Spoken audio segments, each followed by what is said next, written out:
into our Big Ten standings as we. Oh wait, hold on. Before that, we hit the Big Ten wrap up. So I do want to hear a brief synopsis from Rutgers and UCLA from you. Those are the two teams you missed, and give me a record. Or you can do this. Give me a record, explain the record, and who you have them winning against. Yeah. So Rutgers is going to be pretty easy. I have them going 0-9 in Big Ten play. I'm not alone. I didn't go 0-9, but I went 1-8, and I thought Rutgers fans are going to kill me.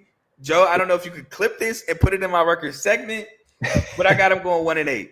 The only win I have for Rutgers, I think, is Purdue. Yeah. I have them starting the season 3-0 against Ohio Western, Miami, Ohio, and Norfolk State, and then 0-9 in Big Ten play. I'm a big Greg Schiano guy. I think last year was an amazing year, but I'm just not. I'm not sold on Anthony Kelly-Agmanis. Yeah, Kelly-Agmanis at all. I spent my whole segment talking about how Kelly-Agmanis, without Cal Monangai, has too much to bear on his shoulders. Yeah, and they lost Hollis Pierce too, who was a great NFL drafted left tackle. So they're losing essentially their two best players on offense from last season. They are getting CJ Campbell from FIU, who I thought was a pretty good running back. FIU, yeah, for sure. But just way too many questions on defense. And with their schedule, it's just not favorable. They have their defensive coordinator who left for John Harris Miak. He's the new head coach at UMass. So they just have a lot of turnover. They were 4-5 in Big Ten play last year, and I think kind of not overperformed, but like you said, to have Mungai in the backfield was a huge help. So I think they're just getting worse, and unfortunately, someone's got to be bad.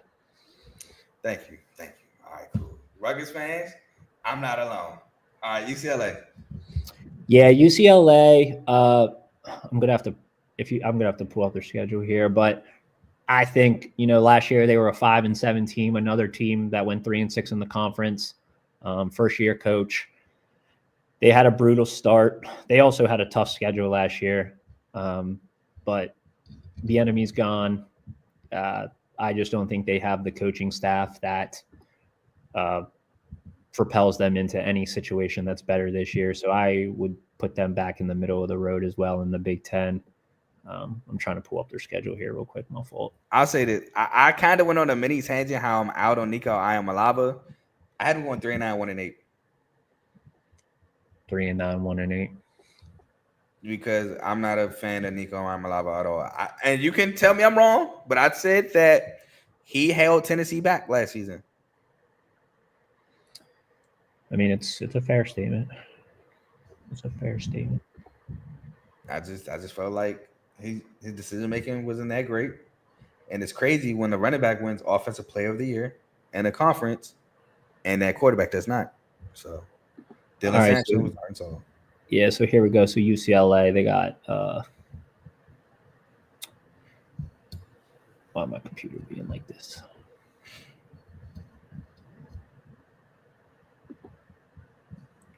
By the way, Joe, you don't have to clip that record segment and put it in the record segment. They can listen to it in the Big Ten wrap up. But it was just good to know. So I can refer Rutgers fans to this part and be like, hey, bro, I'm not the only one. My computer's trolling again, but I know they got Utah to start this. I got you. I can read it off. Here we go. I got you. Oh. So I got them losing week 1 against Utah. I actually have that as a win. Okay, so I got them losing week 1 against Utah, win against UNLV. I have that as a loss. Win against New Mexico. Okay. Win against Northwestern. Lost to me. Lost to Penn State. Lost to Michigan State. Mm-hmm. I have them losing to Maryland. Mm-hmm. Losing to Indiana. Mm-hmm. Losing to Nebraska. Losing to Ohio State. Mm-hmm. Beating Washington. Mm-hmm. Losing to USC. We have the same exact Big Ten other than Northwestern. Other than Northwestern's. And then we got Utah at the beginning, right? Or UNLV, I'm sorry, week 2. Nah, we disagree on Utah and UNLV. Oh, but it's just flipped. I got you. So you got to win in 2 games in the Big Ten. I got to win in 1. And then you have them winning 2 non-conference, which I do too. But Yeah. So you got them going 4-8, 2-7. I got them going 3-9, 1-8, which is pretty similar. Mm-hmm. All right. So my standings for the Big Ten looks as this: Penn State, number 1 in the Big Ten at 12-0, 9-0. Number 2, Ohio State. And now normally I go in alphabetical order, and I had a 3-way tie, but bruh, I'm putting Ohio State in this national championship game. I'm high on Nebraska, but there's no way I'm putting Nebraska in this Big Ten championship game over Ohio State. So I rigged this one. I'm not gonna lie. Ohio State at 10-2, 8-1 is number 2. Nebraska at 11-1, 8-1 is 3.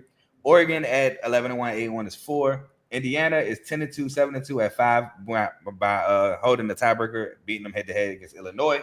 Illinois is 6 at 10-2, 7-2. Michigan State is 7 at 8-4, 6-3, holding the tiebreaker by beating Michigan. It was also 8-4, 6-3.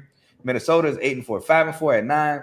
10 is Maryland, 6-6, 3-6. 11 is Iowa at 5-7, 3-6. 12 is USC at 5-7, 3-6. Wisconsin is 13 at 5-7, 3-6. Northwestern is 14th at 4-8, 2-7. Washington is 15th at 5-7, 2-7. Rutgers is 16th at 4-8, 1-8. UCLA is 3-9, 1-9 at 17, and Purdue holds the rear at 2-10, 0-9. Do you have a standing for me, Trent? So I didn't write it out like you did. My apologies. But what else I can do? So my top 4. My I was about to say Ace and Dave. I think did the top 5. If you want to do that. So my top 4, I got Penn State, Ohio State, Oregon, Illinois, and my the bottom 4, I got Rutgers, Northwestern, UCLA, and Northwestern. Wait, I think you said Northwestern. I'm sorry. I got Rutgers, Northwestern, UCLA, and Purdue. My fault. Yep. So my Big Ten title game is Penn State versus Ohio State. And same. Hold on. I got you. I'm not gonna find it, am I? No. My winner is. Oh yeah, here we go. Yeah, drum roll. Penn State wins the Big Ten. Let's go, Carl. We are. I'm not doing that. Okay. I gave you your chance to do it. You ain't even do it. At the top of your segment, I said it. I said we are, but I don't think you heard me. Oh, my fault. That's good though. So now Ty that's can't a perfect, perfect season. That's a perfect season for you. Yeah, 13-0 heading into the college football playoffs. Well, I don't know if y'all gonna be a number 1 overall seed because SEC, but 13-0 winning the Big Ten. I'm pretty sure you got Penn State winning the Big Ten title game against Ohio State too. I didn't even have to ask you. Yeah, I got Penn State beating Ohio State. The more I think about it, I know we just did the whole schedule prediction, but it is going to be tough to go 2-0 against Ohio State. So if we have to give up that loss in the regular season, I'll take it to beat them in the Big Ten championship. I mean, that is true, but if it's a team I think that could do it, I do think it's y'all. Do you have an offensive player of the year? You're not going to like it. Try me. Drew Aller. Same team, different player. Nick Singleton. Okay. That's my offensive player. I will say this though.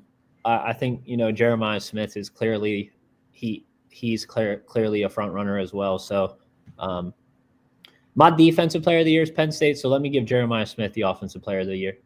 Who's your defensive player of the year? Because I have 2. I have one I think is going to win, and I think I have a real one.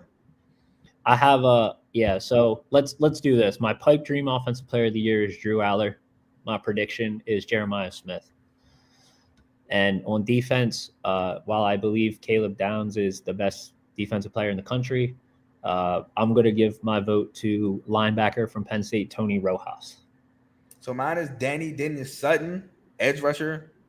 That's my defensive player of the year. Now, my real defensive player of the year, if it wasn't for how hard it is for non-pass rushers to win, is Dylan Thiemann of Oregon. I think he's about to I think he's about to really turn some heads this year. But yeah, that's my defensive player of the year. If we lived in a perfect world. But thank you, Trent, for coming on